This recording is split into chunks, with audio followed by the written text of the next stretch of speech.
안녕하세요. 제 이름은 버킷이에요. 베를린에 살면서 요리하는 걸 매우 즐기는 27살의 독일 여성 요리사입니다. 이렇게 용기를 내어 제 이야기를 들려드리는 이유는 독일 요리사가 한국 요리와 사랑에 빠져 인생이 바뀌게 된 이야기를 들려드리고 싶어서예요. 저는 우연히 한국 비빔밥을 먹게 된 후 한국 음식과 사랑에 빠지게 되었습니다. 한 달 동안 대한민국 제주도에서 생활하면서 한국 식당에서 한식을 배워 다시 독일로 돌아와 한국 식당을 운영하는 셰프가 되었습니다. 자, 이제 제 인생이 바뀌게 된 기적 같은 이야기를 들려드릴게요. 저는 얼마 전까지 독일 소시지를 가장 사랑하고 독일에서는 소시지 요리에서 나름 이름이 알려진 독일인 셰프였습니다. 하지만 우연히 저는 제 인생을 바꿀 놀라운 경험을 하게 되었어요. 하루 쉬는 날을 맞이해서 오랜만에 베프를 만나 맛있는 점심 식사를 위해 레스토랑을 찾다가 친구가 오늘은 색다른 음식을 먹어보고 싶다고 해서 여러 곳을 살펴보다가 우리는 한류풍이 물씬 풍기는 김치 프린세스라는 이름의 한국 식당에 가기로 했어요. 하지만 저는 기대 없이 들어간 그 식당에서 내 인생을 바꾼 비빔밥을 만나게 되었죠. 비빔밥이라는 요리는 나에게 완전히 새로운 경험이었어요. 쌀로 밥을 지어 먹는 것이 생소했던 나였거든요. 비빔밥은 모든 나의 선입관을 깨부수었어요. 그날 그곳에서 비빔밥이라는 신세계를 만난 이후로 저는 쉬는 날마다 친구 몰래 혼자 한 식당을 찾아가 거기에 있는 모든 메뉴들을 먹어보았어요. 비빔밥 외에도 김치와 불고기는 정말 너무나 황홀한 맛이었습니다. 제가 주로 독일 레스토랑에서 요리하던 음식은 소시지를 주 재료로 한 요리였습니다. 소시지와 으깬 감자나 스튜 그리고 빵이 다였어요. 하지만 한국 음식은 재료도 너무나 다채롭고 조리하는 방법도 다양했습니다. 탕요리, 찜요리, 볶음요리, 튀김요리 등 정말 신선했어요. 저는 한국 요리에 점점 빠져들었어요. 하지만 한국 요리를 독학하는 데는 많은 어려움이 있었어요. 그래 한국에 가서 한국 음식을 배우자. 일단 한 달 정도만 한국에서 생활을 해보고 이후 생각해보자. 며칠 동안 고민을 거듭하던 중에 저는 작년에 한국 제주도를 다녀온 친구의 조언을 따라 제주도에 가기로 결정했어요. 제주도는 한국 음식과 아름다운 경치 두 마리 토끼를 모두 잡을 수 있는 선택이었어요. 대한항공으로 프랑크푸르트에서 출발해서 한국 인천 공항에 도착했어요. 비행시간은 10시간가량 걸렸던 것 같아요. 제주도행 비행기를 타기 전까지 1시간 정도의 여유가 있었는데 저는 인천공항을 둘러보다가 얼마나 놀랐는지 몰라요. 이렇게 깨끗하고 다양한 시설이 모두 갖추어져 있는 공항은 처음 봤거든요. 정신없이 둘러보다가 하마터면 제주도행 비행기를 놓칠 뻔했지 뭐예요. 비행기를 타고 인천에서 제주도로 갈 때는 저가 항공사인 제주항공을 이용했어요. 한국 제주공항에 도착하니 거의 점심시간이어서 배가 엄청 고프더라고요. 기대를 잔뜩 안고 베프가 추천해준 동문시장으로 향했어요. 동문시장 입구에 들어서자마자 저는 기절할 뻔했어요. 제가 요리사여서 독일의 재래시장에서 거의 매일 장을 보는데 이런 광경은 생전 처음이었어요. 골목 양쪽에 즐비한 생선가게를 보니 살아있는 활어들이 얼마나 싱싱해 보이던지요. 저는 회를 먹어본 적이 없어서 내심 속으로 먹어보고 싶은 마음이 생겼지만 한참을 주저하고 있었어요. 그때 여기까지 왔으니 뭐든지 도전해보자는 마음을 먹고 가장 싱싱해 보이는 횟집으로 들어갔죠. 거기서 사장님은 제가 보는 앞에서 생선을 잡아 바로 화려한 칼질로 회를 떠주시는 게 아니겠어요. 늘 냉동된 생선만 사서 먹어보다가 이런 기이한 광경 보니 저도 모르게 탄성이 터져 나오더라고요. 아저씨는 독일 사람에게 서비스라며 다양한 해산물들을 맛보라고 서비스는 또 얼마나 많이 주시던지. 생선 모듬회를 주문했는데 서비스로 나온 반찬들이 훨씬 많았어요. 제 베프가 왜 한국에 그것도 제주도에 그것도 횟집에 꼭 가보라고 했는지 이제 확실히 알겠더라고요. 그렇게 배 터지게 신선한 회를 먹고 나서 저는 동문시장 곳곳을 돌아다녔어요. 시장 자체가 정말 활기 넘치고 나이가 많으신 분들이 이렇게 열심히 살아가시는 모습이 너무나 자극이 됐어요. 많은 해산물 중에 장어, 대게, 민어와 같은 해산물들은 독일에서는 거의 접하거나 먹을 수가 없는 것들이었어요. 새우와 굴도 사서 먹었는데 입에서 녹는 그 신선함이란. 점심 식사를 그렇게 많이 먹었는데도 길거리에서 파는 음식들이 너무 맛있어 보여서 저도 모르게 계속 사 먹었어요. 특히 붕어빵, 오뎅, 떡볶이는 환상적인 맛이었어요. 원래 계획은 동문시장에서 점심을 먹고 바로 에월 게스트하우스로 이동해서 쉬었다가 그곳에서 저녁 식사를 할 계획이었어요. 그런데 정신없이 동문시장을 돌아다니다 보니 벌써 5시가 넘은 거예요. 그래서 이번에는 해산물탕을 먹어보기로 했어요. 비행기에서 만난 친구가 제주도에서 가장 유명한 해산물 탕집이라면서 권해준 식당이 있어요. 근데 그곳은 동문시장 안이 아니라 택시를 타고 이동해야 했죠. 저는 10분 정도 택시를 타고 그 비밀의 해산물 탕집에 도착했어요. 겉에서 봤을 때는 그다지 화려하지 않은 곳이었어요. 허름한 건물이었는데 밖에 설치되어 있는 수족관들 속 해산물 상태가 정말 좋아 보이더라고요. 저는 제 앞에 나온 해산물탕을 보고 또 한 번 기절할 뻔했어요. 거대한 냄비 안에 문어들이 살아서 밖으로 기어나오려고 하고 있었고 커다란 대게와 전복, 새우, 거대한 물고기들, 이름을 알 수 없는 조개들이 넘치도록 담겨 있었거든요. 정말 군침이 돌았어요. 근데 이렇게 큰 해산물들을 어떻게 먹어야 할지 고민하고 있는데 곧 냄비가 끓기 시작하자 사장님이 오셔서 직접 해산물을 먹기 좋게 잘라주시더라고요. 저는 국물을 먼저 떠먹어 봤어요. 독일에서 한국 식당에 가서 놀랐던 게 밥과 국이 항상 나온다는 거였는데 이렇게 신선한 해산물탕을 눈앞에서 끓이면서 즐길 수 있다니 감격에 눈물이 날 뻔했어요. 날씨가 너무 추워서 몸이 얼어붙어 있었는데 탕을 먹으니 금방 온몸이 녹아내리는 것 같았어요. 손에 비닐 장갑을 끼고 열심히 먹고 있는데 주인 아주머니가 외국인 여자 혼자 와서 이렇게 해산물탕을 시켜 먹는 건 처음이라면서 짧은 영어로 말을 거시더라고요. 그리고 여기서도 원래 메뉴에는 없는 음식들을 먹어보라시면서 서비스로 계속 주셨어요. 제가 지금까지 만난 한국인들은 하나같이 자신의 것을 다른 사람에게 나누어 주기를 좋아하는 분들이었어요. 저도 이분들께 이렇게 큰 사랑을 받았으니 독일에 돌아가서 한국을 알리기 위해 최선을 다해야겠다고 마음먹었죠. 아마도 이때 독일에 돌아가서 한국 식당을 해야겠다는 마음을 먹게 된 것 같아요. 남은 음식이 절반이나 되었는데 맛이 너무나 환상적이었지만 더는 먹을 수가 없더라고요. 사장님은 먹기 좋게 싸줄 테니 게스트하우스에 가서 한 끼를 더 먹으라면서 또 서비스를 잔뜩 넣어서 음식을 포장해 주셨어요. 이렇게 동문시장에서의 특별한 경험을 뒤로하고 저는 택시를 타고 애월에 있는 게스트하우스에 도착했어요. 근데 세상에 집에 대문이 없었어요. 그저 큰 집 주위에 돌담이 쌓여 있었는데 이게 유일한 경계 같았어요. 아니 밤에 도둑이 오면 어떻게 할지 덜컥 겁이 나더라고요. 여자 혼자 해외로 나와 한 달 동안 이곳에서 지내게 되는데 치안이 안 좋으면 어쩌지 불안해지기 시작했어요. 게스트하우스에 들어서니 제 방은 너무나 깨끗하고 안락하고 따뜻했어요. 추운 날씨인데도 한기가 전혀 느껴지지 않았고 주인 아저씨가 미리 방을 데워놓으셔서 여독을 풀기에 안성맞춤이었죠. 걱정을 뒤로하고 간단히 씻고 자리에 누웠는데 일어나 보니 글쎄 오후가 훌쩍 지나 있었어요. 거의 저녁 먹을 시간이 되었는데 주인 아저씨가 조심스럽게 제 방 문을 두드리셨어요. 혹시 저녁 약속 계획이 없으면 자기 부부와 함께 저녁 식사를 함께 하지 않겠느냐고 물으시더라고요. 저는 너무나 감사한 마음으로 게스트의 주인 부부와 식사를 하게 되었어요. 아이들 없이 부부 둘이서 게스트하우스를 운영하며 낮에는 미술 작업을 하신다고 하셨어요. 저는 왜 한 달 동안 제주도에서 지내게 됐는지 제 이야기를 들려드렸어요.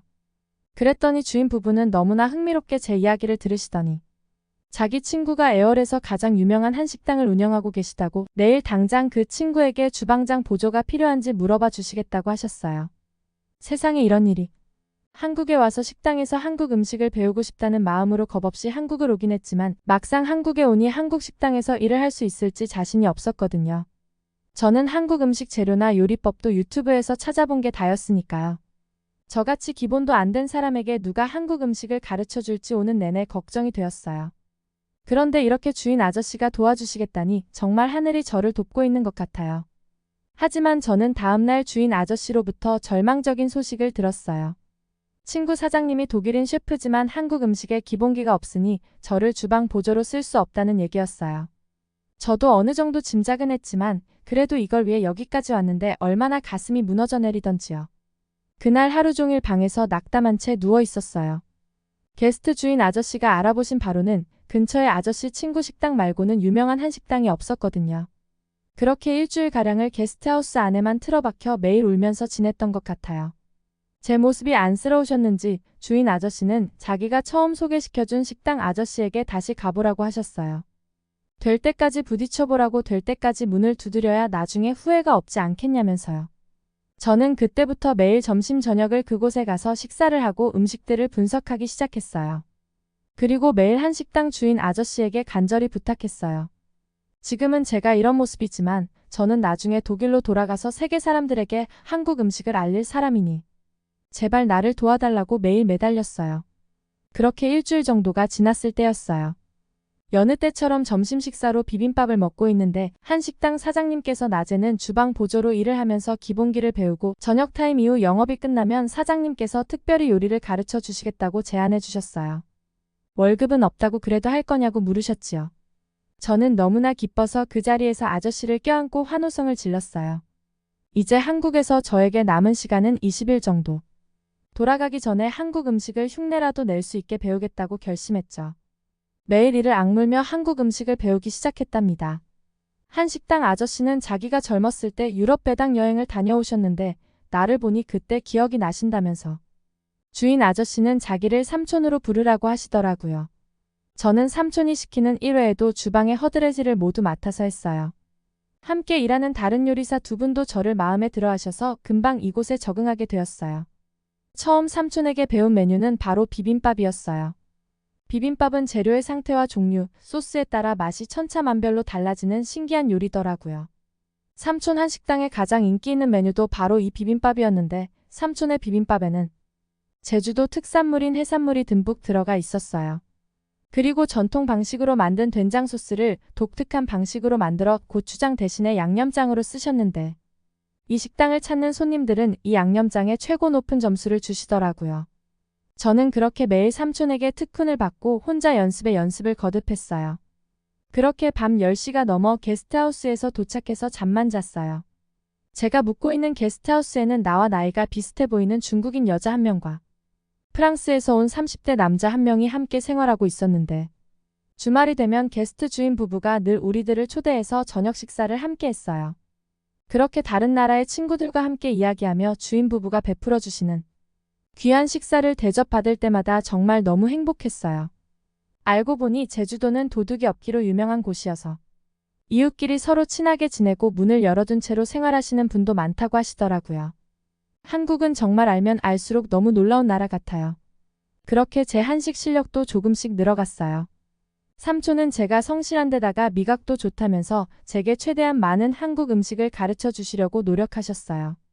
제가 독일로 돌아와 첫 번째 한국 식당을 열었을 때는 삼촌이 직접 독일로 와주셨고요. 일주일 동안 독일에서 머무시면서 저의 사업 파트너가 되어 제가 성공적으로 한식 식당을 운영할 수 있게 아낌없이 도와주셨어요. 삼촌은 제 인생의 은인이세요.